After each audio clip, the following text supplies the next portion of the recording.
AP 10th class 2026 to 2027లో హిందీలో last ఉపవాచక్ అనోఖ ఉపాయ్ అనేది అసలు డిస్కస్ చేయబోతున్నాం. ఇది ఒక మంచి స్టోరీ అనమాట. చాలా ఇంట్రెస్టింగ్ ఉంది స్టోరీ మొత్తం. ఆల్రెడీ నేను పార్ట్ 1 చూసాను. మీరు కానీ ఒకవేళ చూడకపోతే నేను డిస్క్రిప్షన్లో లింక్ పెడతాను, పార్ట్ 1 చూడండి. ఇది వచ్చేసరికి పార్ట్ 2 అనమాట.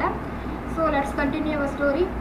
महाराज सत्य सिंह ने पहले तो हितोपदेश के लिए मना कर दिया, किंतु राजा कुमार वर्मा के अनुरोध पर उन्होंने कहा, नहीं महाराज, मुझे मजबूत मत कीजिए।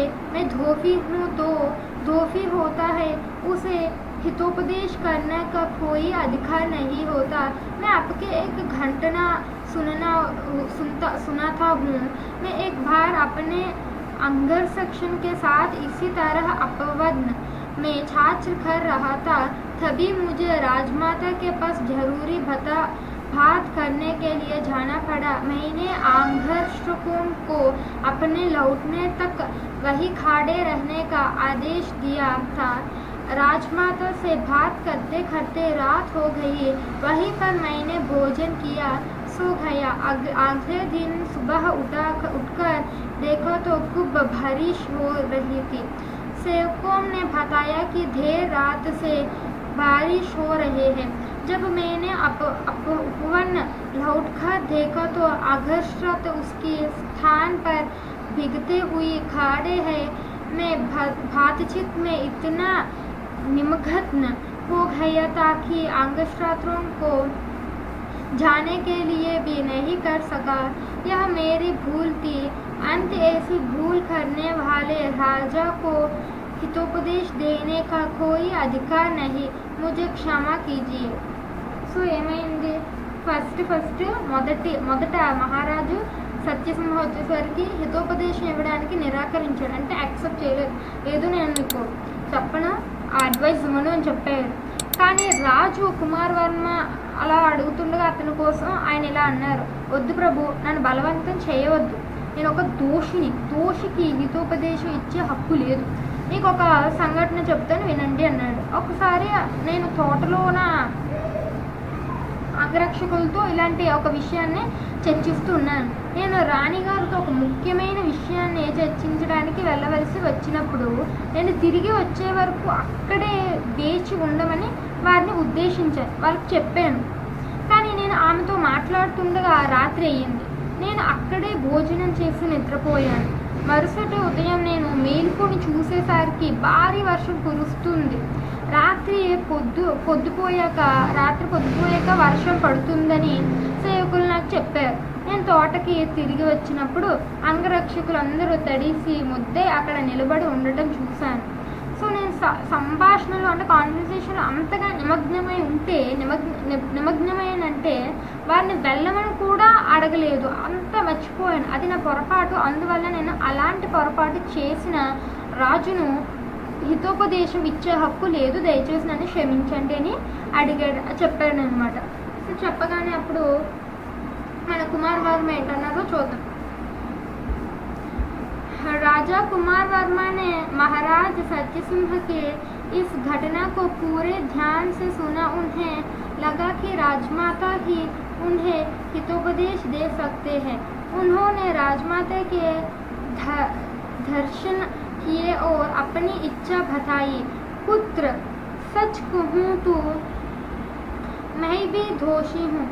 एक बार मेरे पुत्र ने अपनी पत्नी के लिए सुंदर जेवर बनवाए। मेरे मन में जेवर के प्रति लालच पैदा हो गया। यदि मैं अपने पुत्र या बहू से जेवर मांगती तो वे कभी मना नहीं करते। एक राजमाता का जेवरे के प्रति आकर्षण होने दोष है, किसी दूसरे की वस्तु के प्रति लालच। नेक्स्ट पेज चौदह। सो लालच रखना भी गलत है। ऐसी भूल करने वाली में हितोपदेश करने के योग्य नहीं समझी। సో ఇక్కడికి వచ్చేసరికి ఏమైంది, ఇప్పుడు వచ్చేసరికి రాజా కుమార్ వర్మకి అతను చెప్పనని చెప్పాడు. సో చెప్పగానే కుమార్ వర్మ సత్యసింహ రాజు కథని శ్రద్ధగా విన్నాడు. సో వినిన తర్వాత అతనికి ఏమైంది, రాణి తల్లి మాత్రమే, అంటే రాణి తల్లి అంటే ఎవరు, రాజమాత అంటే రాజుగారి వాళ్ళ అమ్మ. సో ఆవిడకి మాత్రమే తనకు మంచి సలహా ఇవ్వగలదు. సో ఇతను ఒక దోషి చెప్పలేని అంటున్నాడు కదా, అప్పుడు ఆవిడకి వెళ్ళి అడుగుదాము అని అతను ఏం చేశాడు, ఆమె దగ్గరికి వెళ్ళాడు, ఆవిడని కోరాడు, చెప్పండి దయచేసి అని. ఆవిడకి అడగగానే ఆవిడేం చెప్పింది, నాయన నిజం చెప్పాలంటే నేను కూడా ఒక దోషినే. ఒకసారి నా కొడుకు తన భార్య కోసం అందమైన ఆభరణాలు చేయించాడు. సో దానివల్ల నాకు ఆభరణం మీద మోజు అనేది బాగా పెరిగిపోయింది. నేనే కనుక నా కొడుకునైతే కోడలనైనా ఆభరణాలు అడిగి ఉంటే వాళ్ళు ఎన్నడూ వద్దని చెప్పేవారు కాదు.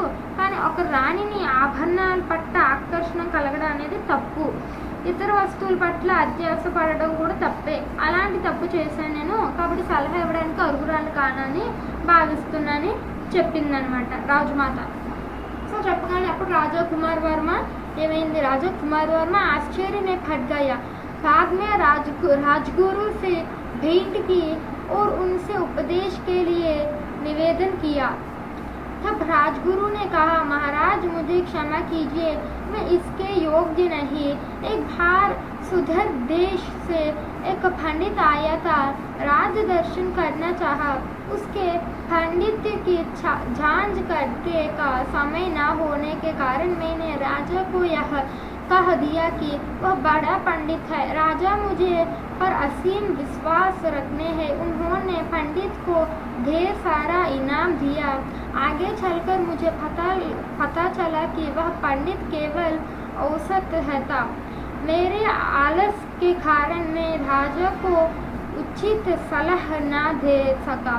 ऐसी भूल करने वाला मैं हितोपदेश के योग्य नहीं समझता। సో నెక్స్ట్ ఏమైంది, ఇతను ఇలా చెప్పగానే ఈవిడ కూడా ఏమన్నారు, నేను కూడా చెప్పలేను, అర్హురాలు కాదనగానే రాజకుమార్ వర్మ ఏంటి ఆశ్చర్యపోయాడు. తర్వాత మరి ఏం చేసుకొని అతను రాజగురువు దగ్గరికి వెళ్ళాడు. సో రాజగురువుని కలుసుకొని అతనికి చెప్పండి, దయచేసి నాకు మీరైనా చెప్పండి అని రిక్వెస్ట్ చేశాడు. అప్పుడు రాజగురువు ఏమన్నాడు, ఇలా చెప్పాడు, ప్రభు నన్ను క్షమించండి. చూసారా, ఇతను కూడా అలాగే చెప్పాడు, ఇతను కూడా చెప్పలేని చెప్పాడు అనమాట. సో ప్రభు నన్ను క్షమించండి, నేను దీనికి అర్హుణ్ణి కాను. ఒకసారి దూర దేశం నుండి ఒక పండితుడు వచ్చాడు. సో అతడు రాజుని కలవాలని అనుకున్నాడు. అతని పాండిత్యం అంచనా వేయడానికి నేను సమయం లేదని ఏం చేశాను, అతను గొప్ప పండితుడని నేను రాజుతో చెప్పాను. రాజుతో చెప్పగానే ఏం చేశాడు, సో రాజు తన ప్రజలను సరిగ్గా రక్షించకపోతే అతడికి గౌరవాన్ని పొందే హక్కు లేదు. సో కాబట్టి ఏమైంది, రాజుగారికి నాపై అపారమైన నమ్మకం ఉంది. సో నమ్మకం ఉండడం వల్ల ఏం చేశాడు, అతను ఆ పండితుడి దగ్గరికి వెళ్ళి గొప్పగా బహుమతి అనేది ఇచ్చేసాడంట. ఆ తర్వాత ఏమైంది, ఆ పండితుడు వచ్చేసరికి కేవలం సగటు స్థాయి వాడని తెలుసుకున్నాడు. అతను ఏం గొప్పవాడు కాదు, మామూలుడు అని తెలుసుకున్నాడంట. సో నా సోమర్తనం వల్ల నేను రాజుగారికి సరైన సలహా ఇవ్వలేకపోయాను, అలాంటి తప్పు చేసిన వాడిని నేను, కాబట్టి మంచి మాటలు చెప్పే అర్హుడిని కాను అని ఇతను కూడా చెప్పి చేతులు ఇచ్చాడు. అంటే ఇక్కడ చూసారా, ఫస్ట్ రాజు కడిగితే రాజు చెప్పలేదు, వాళ్ళ రాజమాత కడిగితే రాజమాత చెప్పలేదు. సో రాజుగుడు కడుగుదామని రాజా కుమార్ వర్మ అయితే అతను కూడా చెప్పలేదు. సో నెక్స్ట్ ఏమైంది చూద్దాం, చాలా ఇంట్రెస్టింగ్ ఉంది కదా. సో राजा कुमार वर्मा आश्चर्य में फट गया। बाद में राजगुरु से बैठकर उनसे उपदेश राजा कुमार वर्मा बड़ी सोच में पड़ गया। इन तीन घटनाओं से उसे यह सीख मिला कि हमें छोटी से छोटी भूल भी नहीं करना चाहिए। यदि हमसे कोई भूल हो तो उसे तुरंत सुधार लेने चाहिए। राजा ने इस सीख का फलन किया। कुछ ही दिनों में उसका राज कुशल बन गया। So next wait.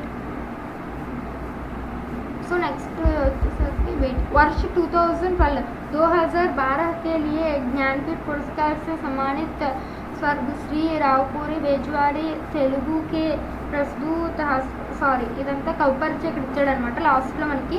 సో అయితే ఓకే నేను చెప్పేస్తున్నాను. లాస్ట్కి వచ్చేసరికి ఏమైందంటే రాజు కుమార్ వర్మ అతను చాలా ఘట్టమైన ఆలోచనలో మునిగిపోయాడు అనమాట. ఈ 3 సంఘటనలు కూడా మన అతి చిన్న పొరపాటు కూడా చేయకూడదని అతనికి ఒక పాఠంలాగా నేర్పించి ఇక్కడ 3 సంఘటనలు చెప్పారు కదా, ఒక్కొక్కరికి ఒక్కొక్క ప్రాబ్లం వచ్చింది. ఒకడేమో నా పిల్లలు ఆ తల్లి ఏం చెప్పింది దాని మీద నేనేమో ఇంట్రెస్ట్, ఆ పిల్లవాడు ఇచ్చిన ఆబంధాల మీద మోసపడ్డా దానివల్ల నేను ఒక దోషిననే, తల్లి ఒక రీజన్ చెప్పింది, కొడుకు ఒక దోషిననే అతను ఒక రీజన్ చెప్పాడు, ఇంకా తండ్రి ఒక రాజుగురు ఒక రీజన్ చెప్పాడు. ఇలా 3 రీజన్స్ వచ్చాయి. సో దానివల్ల ఇతను దాని గురించి అంతా ఆలోచించి ఇతనికి ఒక కొత్త లెసన్ అనేది వచ్చింది. సో ఒకవేళ మనం కూడా పొరపాటు చేస్తే దాన్ని వెంటనే సరిదిద్దుకోవాలి అని ఆలోచించాడు. సో రాజు ఈ సలహాను పాటించాడు. సో ఆ పాటించడం వల్ల కొద్ది రోజుల్లోనే ఏమైంది, అతని రాజ్యం అనేది మళ్ళీ నార్మల్గా చక్కగా అయిపోయిందండి. ఫుల్ చెట్లు వాటర్ అన్నీ మామూలుగా అయిపోయిందండి. సో ఇది స్టోరీ అనమాట. సో అంటే వీళ్ళు ముగ్గురు ఇలా చెప్పడం వల్ల ఇతనికి అంటూ ఒక లాస్ట్కి ఒక మారల్ దొరికింది. వీళ్ళు ఏమీ ఉపదేశించలేదు, ఇతనికి ఏమీ వీళ్ళు చెప్పలేదు, జస్ట్ ఏమన్నారు నేను దోషిని మీకు చెప్పను అని కొన్ని స్టోరీస్ని చెప్పారు అంతే. దాని నుండి ఇతనే మారల్ అండర్స్టాండ్ చేసుకున్నాడు. ఆహా అర్థమైంది, అంటే వీళ్ళందరూ ఇలా చేస్తారు, సో మనం చేసిన మన తప్పులు సరిదిద్దుకోవాలని ఇతను ఫైనల్గా అప్పుడు కరెక్ట్గా మార్గాల్ని నడిపించి చేయడం వల్ల మళ్ళీ అతని ఒక రాజ్యం అనేది చక్కగా అయిందనమాట. సో ఇక్కడ మీరు ఇమేజ్లో చూస్తే రైట్ సైడ్ ఉన్న ఇమేజ్లో అక్కడ రివర్స్ అక్కడ బాగా పొంగుకొల్లుతున్నాయి అండ్ ఆల్సో చెట్లు ఇవన్నీ గడ బాగా పెరిగిపోయి ఇదనమాట స్టోరీ. సో లాస్ట్కు మంచి నీతి దొరికింది. ఈ యొక్క కౌపరిచే అనేది మన కింద ఇచ్చాడు. అతను ఎప్పుడు పుట్టారో, అతను జ్ఞానపీఠ పురస్కారం వచ్చింది, అతను ఒక తెలుగు భాష రచయిత అని కింద ఇవ్వడం జరిగింది. సో కౌపరిచే. ఇది కాకుండా మీకు వర్క్ బుక్ ఒకళ్ళు ఉంటే వర్క్ బుక్లో చూస్తే అందులో ఇలా ప్యాసేజ్లో కాకుండా లైన్ టు లైన్ ఉంటుంది. So that's important. ఇదన్నమాట ఈ స్టోరీ. మీకు ఒకటి చెప్తున్నా, ఈ యొక్క ఉపవాచకులు క్వశ్చన్ అండ్ ఆన్సర్స్ అనేవి చాలా చాలా ఇంపార్టెంట్ అనమాట. మీకు దీనికి సపరేట్గా ఒక 4 మార్క్స్ ఉంటాయి. లాస్ట్ టైం కూడా మనకి 10th క్లాస్లో లాస్ట్ ఫైనల్కి వచ్చేసరికి 4 మార్క్స్ క్వశ్చన్ అండ్ ఆన్సర్స్లో దోహే నుండి 4 పద్యాలు అంటే చాలా చాలా ఇంపార్టెంట్. ఆ 4 పద్యాలు మీరు చదవాలి. ఆ 4 పద్యాల నుండి ఒక పద్యం అనేది వస్తుంది. అలాగే ఉపవాచకులు వచ్చేసరికి మనకి అనోకు పైకి ఇంకా చాయిస్ ఆర్ వస్తుంది. దీనికి చిత్ర గట ఉంటుంది కదా, ఫస్ట్ లెసన్ ఉపవాచ చిత్ర అని. సో దానికి చాయిస్ ఉంటుంది అనమాట. అదేంటి చిత్ర అనే అమ్మాయి ఉంటుంది, తన ఒక ఆర్టిస్ట్, అండ్ ఇంకో అమ్మాయి అరుణ అనే అమ్మాయి ఉంటుంది. సో దానికి దీనికి అందులో ఉండే 3 క్వశ్చన్ అండ్ ఆన్సర్స్కి ఇందులో ఉన్న ఒక 3 క్వశ్చన్ అండ్ ఆన్సర్స్కి చాయిస్ అనమాట. మీకైతే నేను నా నుండి అడ్వైస్ ఏంటంటే ఆ క్వశ్చన్ అండ్ ఆన్సర్స్ కాకుండా ఫైనల్ ఎగ్జామ్స్కి అయితే మీరు ఇప్పుడు FA1 FA2 ఎగ్జామ్స్ ప్రిపేర్ అవుతున్నారంటే అన్నీ ప్రిపేర్ అవ్వాలి. బట్ ఫైనల్ ఎగ్జామ్కి వచ్చేసరికి మీరు అన్ని ఉపవాచక్స్ని కంప్లీట్గా అవాయిడ్ చేసేయచ్చు. అన్ని ఉపవాచక్స్ని అవాయిడ్ చేసి ఒక అనోక ఉపాయంలో ఉన్న క్వశ్చన్ అండ్ ఆన్సర్స్ చదివితే చాలు. అందులో చదివిన ఫుల్ బాగా ప్రాక్టీస్ అయిపోయింది. స్పెల్లింగ్స్ అన్నీ ఈ లెసన్ చాలా ఇంపార్టెంట్. అయితే మీకు ఆ 3 ఆన్సర్లు వచ్చేస్తే మీకు 4 మార్క్స్ అక్కడ పక్కా వచ్చేస్తాయి. అందులో కంపల్సరీ ఒక ఆన్సర్ అనేది పడుతుంది మీకు ఫైనల్ ఎగ్జామ్స్లో. సో అది ఇంపార్టెంట్. అండ్ దోహే నుండి ఆ 4 పద్యాల నుండి ఒకటి పడుతుంది. ఇవన్నీ ఈజీగా ఎస్టిమేట్ చేయొచ్చు. దాంతో మీకు 8 మార్క్స్ కన్ఫామ్గా వచ్చేస్తాయి. అందులో 4 మార్క్స్, ఇందులో 4 మార్క్స్. దోహే నుండి ఆ 4 పోయిమ్స్ నుండి ఒకటి కన్ఫాము, అండ్ ఇందులో ఒక 3 క్వశ్చన్ అండ్ ఆన్సర్స్లో ఒక ఆన్సర్ కన్ఫాము. సో చాలా చాలా బాగా చదవండి. మీకు అర్థం కాకపోతే మళ్ళీ లెసన్ వినండి. మీకు ఒకవేళ ఇది లైన్ టు లైన్ ఎక్స్ప్లెయిన్ చేయకండి, మాకు అలా టైం వేస్ట్ అవుతుంది. స్టోరీ అంతా మామూలుగా ఎక్స్ప్లెయిన్ చేసింది అంటే లైన్ టు లైన్ చెప్పకుండా నేను అది కూడా వీడియో చేస్తాను. కాంటే అది కూడా మీకు డిస్క్రిప్షన్లో లింక్ పెడతాను, చూడండి. ఇలాంటి వీడియోస్ మీకు ఇంకా కావాలంటే సబ్స్క్రైబ్ చేసుకోండి నా ఛానల్ని. ఈ వీడియో మీకు నచ్చిందంటే లైక్ చేయండి, అండ్ మీ ఫ్రెండ్స్కి కూడా ఈ వీడియోని షేర్ చేయండి. సో దట్ దానివల్ల ఇది ఇంకా అందరికీ కూడా యూస్ఫుల్ అవుతుంది. అండ్ మీకు ఇదే కాకుండా ఇంకా సబ్జెక్ట్స్ తెలుగు కానీ, ఇంగ్లీష్ కానీ, ఫిజిక్స్ కానీ, మ్యాథ్స్ కానీ సబ్జెక్ట్స్ ఏ సబ్జెక్ట్ అయినా ఎక్స్ప్లెనేషన్ కావాలి అంటే మీరు కామెంట్స్లో సబ్జెక్ట్ నేమ్ని కామెంట్ చేయండి. నేను కంపల్సరీ ఆ సబ్జెక్ట్కి సంబంధించిన లెసన్స్ అన్నీ కూడా మీకు ఎక్స్ప్లెయిన్ చేస్తాను. బట్ ఓన్లీ 10th క్లాస్లో ఎక్స్ప్లెయిన్ చేస్తాను. బట్ ఇన్ ద ఫ్యూచర్ నేను ప్లాన్ చేసిన ఇంటర్ క్లాస్ కూడా నేను ఎక్స్ప్లెయిన్ చేయడానికి ట్రై చేస్తాను. ఇంటర్మీడియట్లో కూడా ఏదో ఒక సబ్జెక్ట్ తీసుకొని అవి కూడా మీకు ఎక్స్ప్లెయిన్ చేస్తాను. So for that, subscribe my channel. Thanks for watching.